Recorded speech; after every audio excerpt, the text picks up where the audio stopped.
Di balik gemerlapnya dunia dan bebasnya pergaulan zaman kini, ada satu dosa besar yang makin dianggap remeh, zina.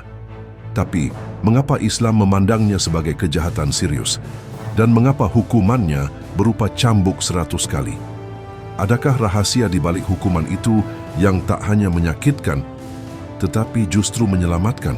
100 cambukan untuk pezina, sadis atau penyelamat? Ini rahasianya.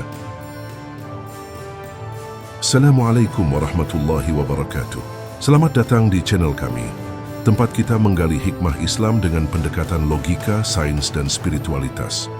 Jangan lupa untuk like, share, dan subscribe agar semakin banyak saudara kita yang tercerahkan. Segmen 1. Dasar hukum cambuk bagi penzina belum menikah. Dalam Islam, zina termasuk dosa besar.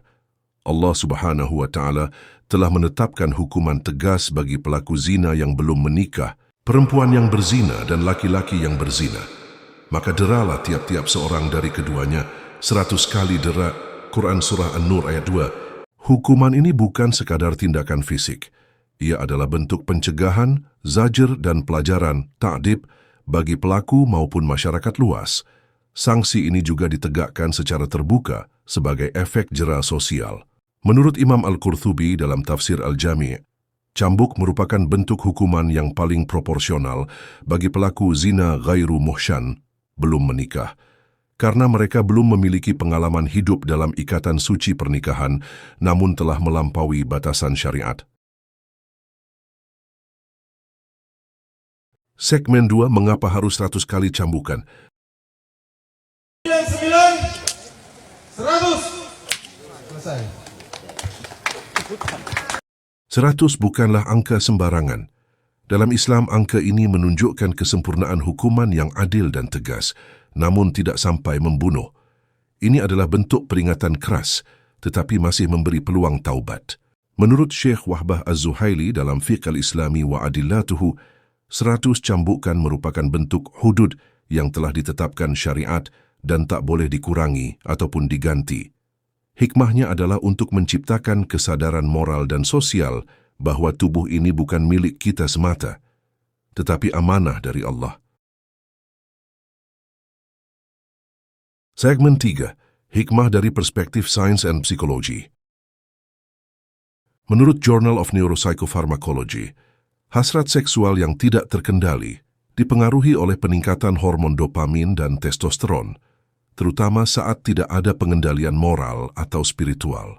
Kami tekankan lagi, saat tidak ada pengendalian moral atau spiritual. Dalam keadaan ini, impuls seks sulit diredam hanya dengan logika. Cambuk menghasilkan rasa sakit fisik dan efek syok emosional yang berpotensi menginterupsi pola impuls destruktif atau merusak. Hal ini dikenal dalam psikologi sebagai aversive conditioning, hukuman yang membuat otak mengasosiasikan perilaku buruk dengan akibat menyakitkan. Bahkan penelitian tentang terapi kejut, meski kontroversial, menunjukkan bahwa penderitaan yang terkontrol dapat menghambat kecanduan perilaku, termasuk kecanduan seks. Segmen 4. Adakah cara lain mengatasi syahwat yang liar? Islam tak hanya memberi solusi hukuman, tapi juga pencegahan. Nabi SAW bersabda, "Wahai para pemuda, siapa yang mampu menikah maka menikahlah. Dan siapa yang tidak mampu hendaklah ia berpuasa, karena itu akan menjadi perisai baginya." Hadits riwayat Bukhari dan Muslim. Berikut beberapa cara ilmiah dan islami untuk mengendalikan nafsu syahwat. 1. Puasa. Menurunkan kadar testosteron dan dopamin, menstabilkan emosi serta memperkuat kontrol diri. Referensi: Journal of Clinical Endocrinology and Metabolism. 2. Olahraga teratur. Terbukti menurunkan ketegangan seksual dan membakar energi berlebih. Sumber Harvard Medical School. 3. Kurangi konsumsi pornografi. Pornografi adalah candu syahwat. Studi dari Cambridge University menyebutkan bahwa otak pecandu porn mirip dengan pecandu narkoba. 4. Terapi spiritual dan zikir. Aktivitas spiritual seperti zikir dan tilawah menstimulasi gelombang otak alfa yang membawa ketenangan dan penurunan hasrat. Segmen 5. Pendapat ulama dan pesan penutup.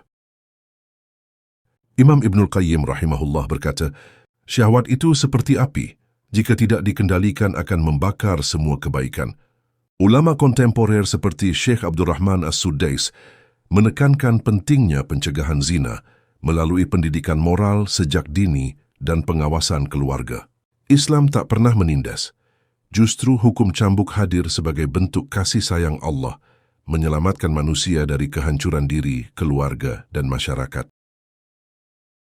Saudaraku, dunia ini takkan pernah cukup untuk menampung nafsu kita, tapi surga hanya bisa dimasuki oleh mereka yang mampu menahan nafsunya. Mari kembali pada ajaran Islam. Mari jaga diri, jaga keluarga, dan jaga generasi. Jangan lupa like, share, dan subscribe agar makin banyak yang tercerahkan. Sampaikan kebenaran ini, walau hanya satu klik. Wassalamualaikum warahmatullahi wabarakatuh.